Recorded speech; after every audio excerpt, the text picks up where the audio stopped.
क्यों इमिग्रेशन बंद किया जा रहा है?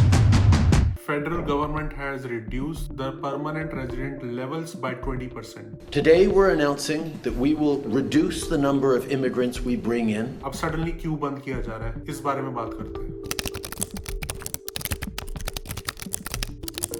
Canada is known to invite immigrants from all over the world, but suddenly क्यों इमिग्रेशन बंद किया जा रहा है, इस बारे में डिस्कस करेंगे, रीजंस पता करेंगे एंड इसका इम्पैक्ट क्या होगा वो डिस्कस करेंगे। So in recent announcements federal government has reduced the permanent resident levels by 20% और temporary immigrants by 500,000 every year. ये चेंज इतना शॉकिंग इसलिए है because federal government past few years में बहुत इमिग्रेंट फ्रेंडली थी, बहुत इमिग्रेंट्स को इन्वाइट करने के फेवर में थी and millions of immigrants Canada enter भी किए थे। उसमें आगे डिटेल में बात करेंगे। But suddenly why this change? पहले इतने सारे इमिग्रेंट्स को आने दिया गया, अब सडनली क्यों बंद किया जा रहा है, इस बारे में बात करते हैं। सबसे पहला जो रीजन दिया जा रहा है वो रीजन दिया जा रहा है health care, second reason is housing and third is social services. इसमें डिटेल में बात करेंगे but the main core problem is बहुत ज्यादा डिमांड है इन सर्विसेज में and supply is very less. उसका रीजन क्या है? That is population growth. Population growth के कुछ नंबर्स देख लेते हैं। लास्ट 10 इयर्स में जो कनाडा की पॉपुलेशन ग्रोथ हो रही थी that was around 200 to 600,000 every year. But pandemic के टाइम पे इमिग्रेशन बिल्कुल बंद था, तो zero immigration happened. But as soon as the pandemic was over, Canada invited 1 million immigrants in 2 years. That broke all the records. अगर इसको compare किया जाए जो एवरेज ग्रोथ थी between 200 to 300 immigrants every year to 1 million, that was record breaking. इतना immigration growth centuries में भी नहीं हुआ था कभी। Recent forecast suggested over 1.2 million immigrants over 3 years, and this doesn't include international students and temporary foreign workers. But why did they open the floodgates? Why they invited so many immigrants? जैसा कि मैंने बताया कि pandemic के time पे immigration almost बंद था, तो लेबर शॉर्टेज बहुत ज्यादा हुई कनाडा में और मिलियंस ऑफ वैकेंसीज थी।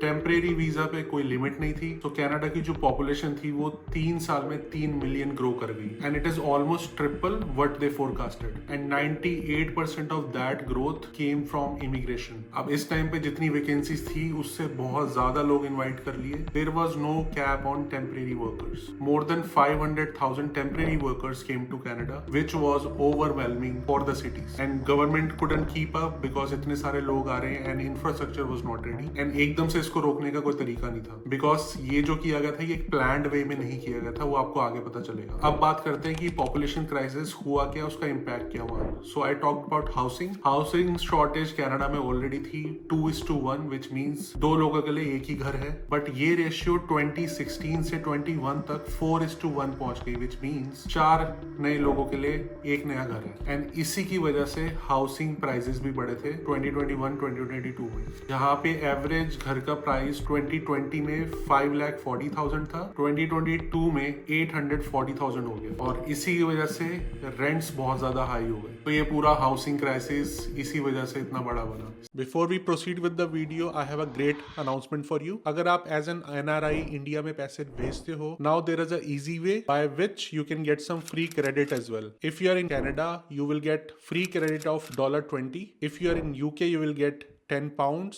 In Europe, you will get €10 and UAE, you will get 25 AED. Free credit on your first transfer. So use the app TapTapSend. Link is in the description. As soon as you do your first transfer, all the credit will be automatically added. Best thing is their rates are good and there is no transfer fee. So without any extra charges with the lowest rates, you will be able to send money to your loved ones. Especially during the festive season, you can get better deals and send the money faster. So check the TapTapSend app. Link is in the description. Let's get back to the video. Second point पे आते हैं which is the health care crisis. Health care crisis भी already Canada में चल ही रहा था थोड़ा बहुत, लेकिन जब इतने सारे इमिग्रेंट्स आए कनाडा में वो और भी ज्यादा बढ़ गया। By 2023 6.5 million immigrants did not have a family doctor. So पहले भी ऑलरेडी शॉर्टेज थी बट वो इतना ज्यादा बढ़ गया कि 6.5 मिलियन कनेडियंस अब विदाउट फैमिली डॉक्टर थे। अब उसकी वजह से क्या हुआ, जब फैमिली डॉक्टर नहीं होते किसी के पास तो मोस्टली वो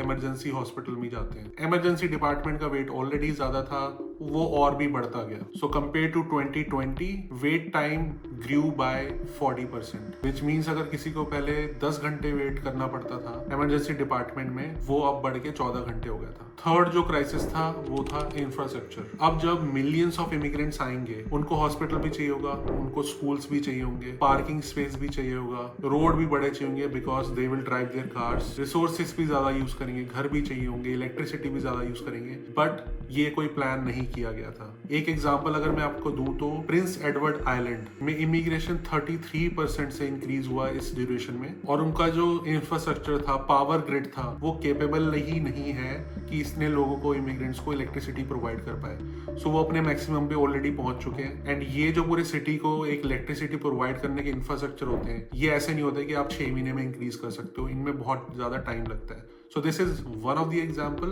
एंड ये ऑलमोस्ट हर सिटी में हुआ है, हर टाइप के इंफ्रास्ट्रक्चर में ये हुआ है। अब जब सब ये इश्यूज चल रहे थे, इतना टाइम हो गया था, तो इसमें पब्लिक का क्या ओपिनियन है? सो एक सर्वे किया गया, उसमें ये पता लगा कि जो कैनेडियंस हैं, they are not in favour of immigration now as they used to be. With around 50% of Canadians they think that immigration is harmful for Canada. वो इसलिए इतने टेंस्ड है because there is a shortage of resources, be it health care, be it housing, be it grocery cost, because जब demand बहुत ज्यादा और ये supply कम है, तो इन चीजों के सबसे ज्यादा कॉस्ट बढ़ रही है। अब इसका एक पॉलिटिकल एंगल भी है। नेक्स्ट ईयर इलेक्शन है, Canadians are not happy with the mass immigration, so just to get some votes, Canadian government is banning the immigration और स्लोइंग इट डाउन। ये शो करने के लिए दैट जो कैनेडियंस को कंसर्न्स हैं, we are working on that. But the big question is, will cutting immigration solve all these problems? ये सब अब सॉल्व होगा नेक्स्ट ईयर जब इलेक्शन है, तब पता चलेगा किसकी पार्टी आती है, इमिग्रेशन पे क्या इम्पैक्ट होता है। बट इस पूरे सिचुएशन में मेरे को एक सिर्फ एग्जांपल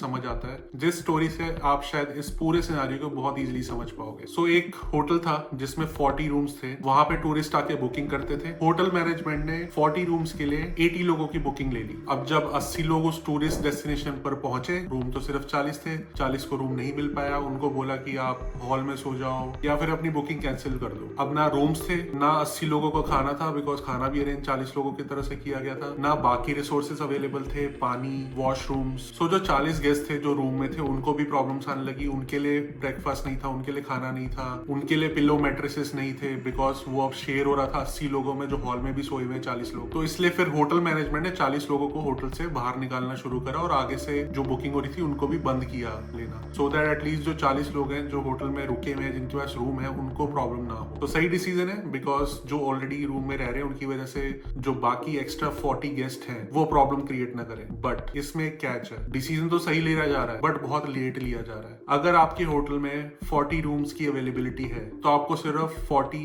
बुकिंग लेनी चाहिए थी, आपको 80 बुकिंग्स नहीं लेनी चाहिए थी गेस्ट की। यहाँ पे होटल कनाडा है, होटल मैनेजमेंट कैनेडियन गवर्नमेंट है, जो ऑलरेडी 40 लोग रुके हुए हैं वो ऑलरेडी जो यहाँ पे कनाडा में लोग रह रहे हैं वो है, और जो नई बुकिंग आई थी होटल में वो न्यू इमिग्रेंट्स है। तो यही सिचुएशन कनाडा की भी है। ये डिसीजन अब लिया तो जा रहा है बट ये एक बहुत अच्छे प्लान्ड वे में लिया जा सकता था। इमिग्रेंट्स बुला के सोचा जा रहा है कि इंफ्रास्ट्रक्चर तो रेडी ही नहीं था 3 मिलियन लोगों के लिए। पहले इंफ्रास्ट्रक्चर देखना चाहिए था कि 3 मिलियन लोगों के लिए रेडी है, तब इन्वाइट किया जाना चाहिए था। अगर ये कैलकुलेट होता कि कनाडा का इंफ्रास्ट्रक्चर सिर्फ 1 मिलियन इमिग्रेंट्स को सपोर्ट करने के लिए रेडी है, तो सिर्फ 1 मिलियन इमिग्रेंट्स इन्वाइट करने चाहिए थे। This is the summary of this video. आपका क्या व्यू है इस बारे में? Please comment down below. See you in next video.